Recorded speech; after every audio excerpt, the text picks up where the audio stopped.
Hello friends, welcome to Hariti study hub.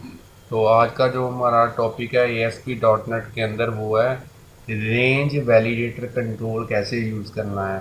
तो basically range validator control जो है वो वैलिडेशन अप्लाई करने के लिए यूज़ होता है। वैलिडेशन होती है कि उस टाइम तक डेटा को एक्सेप्ट नहीं करना जब तक कि यूज़र अपने फॉर्म के अंदर डेटा को करेक्टली फिल नहीं करता।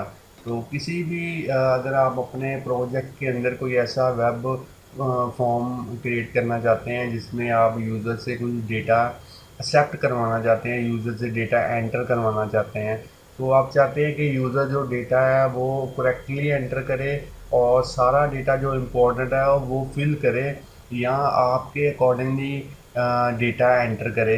एक कंडीशन हो कि इस रेंज के अंदर ही जो है डेटा एक्सेप्ट होगा, इससे बाहर जो डेटा है वो एक्सेप्ट नहीं होगा। जैसे मैंने यहाँ पे एक एग्ज़ाम्पल रनिंग एग्ज़ाम्पल के थ्रू आपको समझा रहा हूँ कि जो है कि रेंज वैलिडेटर को कैसे यूज़ करना है। तो यहाँ पे जैसे ही मैं यहाँ पे लिखा हुआ है कि एंटर नंबर 1 to 10, कि मुझे एक रेंज दी हुई है, यूज़र को एक रेंज प्रोवाइड की है कि उसने जो डेटा एंटर करना है वो 1 से लेके 10 के बीच में ही करना है। अगर यूज़र यहाँ पे 22 एंटर करेगा और सबमिट करने की कोशिश करेगा अपने फॉर्म को, तो रेंज वैलिडेटर कंट्रोल जो है वो एरर मैसेज शो करवाएगा, please enter number between 1 to 10 only. तो इस तरह का जो वैलिडेशन आप अप्लाई करना चाहते हो किसी टेक्स्ट बॉक्स के ऊपर, तो उस टाइम पे आपको जो है रेंज वैलिडेटर जो है वो यूज़ करना पड़ेगा। अगर मैं यहाँ पे 9 एंटर करता हूँ और इसको सबमिट करता हूँ तो ये बिल्कुल सही रेंज है, 1 to 10 के बीच में ही है नंबर। तो मेरा फॉर्म जो है वो सबमिट हो गया है और यहाँ पे मैसेज डिस्प्ले हो चुका है, यू हैव एंटर नंबर 9।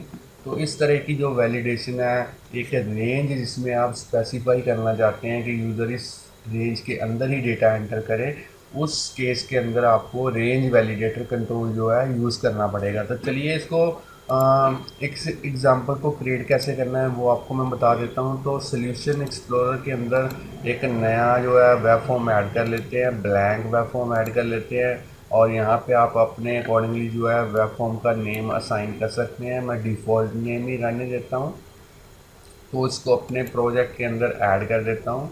तो आप देख सकते हैं स्टूडेंट्स एक नया वेब फॉर्म जो है ब्लैंक ऐड हो चुका है मेरे प्रोजेक्ट के अंदर। और इसके डिज़ाइन व्यू के अंदर चलते हैं। तो सबसे फर्स्ट जो कंट्रोल हमने यूज़ करना है वो करना है लेबल। तो अभी हम जो अपने एग्जांपल का जो है डिज़ाइनिंग पार्ट जो है क्रिएट करने जा रहे हैं और इसकी प्रॉपर्टी सेट करेंगे लेबल की। यहाँ पे मैं लिख देता हूँ हरिती स्टडी हब। तो ये जस्ट चैनल की प्रमोशन के लिए है, आप अपने अकॉर्डिंगली जो है टेक्स्ट जो है टाइप कर सकते हैं। तो अगर आपने मेरा चैनल अभी तक सब्सक्राइब नहीं किया तो जल्दी से इसे सब्सक्राइब कर लें। Use validation with range validator control in ASP.NET। तो टूल बॉक्स में से अब हम अगला कंट्रोल जो है ऐड करेंगे अपने वेब फॉर्म के ऊपर, वो है लेबल। तो लेबल की प्रॉपर्टी सेट कर देते हैं, एंटर नंबर 1 to 10। और इसके बाद में हम जो है एक टूल बॉक्स में से एक और कंट्रोल यूज़ करेंगे, वो है टेक्स्ट बॉक्स नंबर को एंटर करने के लिए।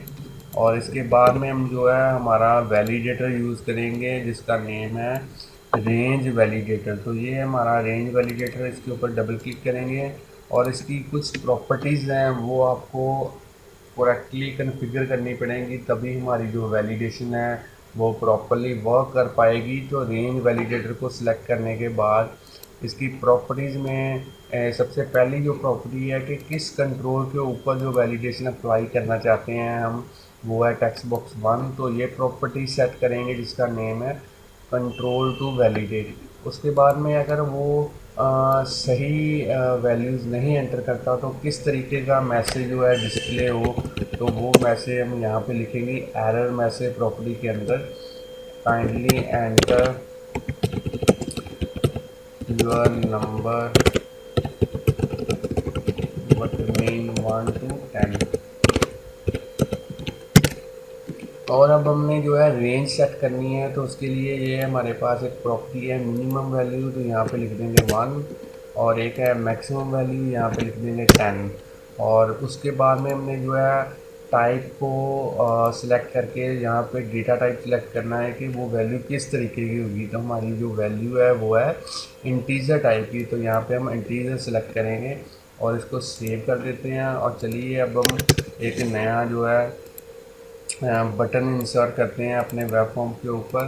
तो बटन की जो प्रॉपर्टी है वहाँ पे टेक्स्ट प्रॉपर्टी के अंदर लिखेंगे सबमिट, और इसके बाद में जो है हम एक और लेबल को यूज़ करेंगे। तो ये इस लेबल के ऊपर भी हम ब्लैंक कर देंगे टेक्स्ट को। तो जैसे ही कोई सबमिट बटन के ऊपर क्लिक करेगा सही वैल्यूज़ एंटर करने के बाद, तो यहाँ पे हम जो है कोडिंग करेंगे। तो कोडिंग में हम लिखेंगे label 3.text is equal to you have entered correct data number, और यहाँ पे लिखेंगे टेक्स्ट बॉक्स 1.text। तो चलिए हमारा जो कॉन्फ़िगरेशन है प्रोजेक्ट की एग्ज़ाम्पल की वो हो चुकी है, कोडिंग भी हमने कर दी है। अगर आप कोडिंग नोट डाउन करना चाहते हैं तो वीडियो को यहाँ पे पॉज करके आप कोडिंग को नोट डाउन कर सकते हैं। तो हमारी जो एग्ज़ाम्पल है वो रेडी है, तो चलिए इसको रन करके देख लेते हैं।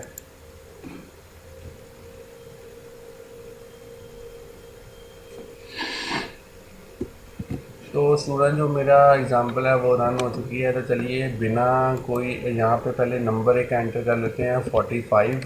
तो इसको जैसे ही मैं सबमिट के ऊपर क्लिक करूँगा तो ये देखिए मेरे पास मैसेज आ चुका है kindly enter number between 1 to 10। और अगर मैं यहाँ पे 5 एंटर करता हूँ और इसको सबमिट करने की कोशिश करूँगा तो यहाँ पे मेरे पास जो है डेटा आ चुका है, you have enter correct data number 5। और अगर मैं फिर से यहाँ पे कोई इनवैलिड नंबर एंटर करता हूँ तो फिर ही मेरे पास जो है एरर मैसेज आएगा kindly enter your number between 1 to 10। तो इस तरीके से जो आप बड़े ही इजी वे के साथ जो है रेंज वैलिडेटर को जो है यूज़ करके एक रेंज स्पेसिफाई करवा सकते हैं अपने किसी टेक्स्ट बॉक्स के अंदर के यूज़र उसी रेंज के अंदर अगर वैल्यू सही एंटर करता है तभी आपका फॉर्म सबमिट होगा।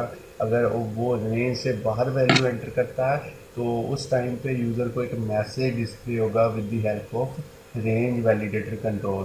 तो thanks friends for watching videos. अगर आपको मेरी ये वीडियो अच्छी लगी है तो इसको लाइक कीजिए, और अगर आपने हमारा चैनल अभी तक सब्सक्राइब नहीं किया तो जल्दी से सब्सक्राइब कर लें, क्योंकि मैं इसी तरीके की जो वीडियो ट्यूटोरियल्स हैं वो अपने चैनल के ऊपर जो है अपलोड करता रहता हूँ, और आपको काफ़ी हेल्पफुल रहेगा प्रोग्रामिंग सीखने के लिए।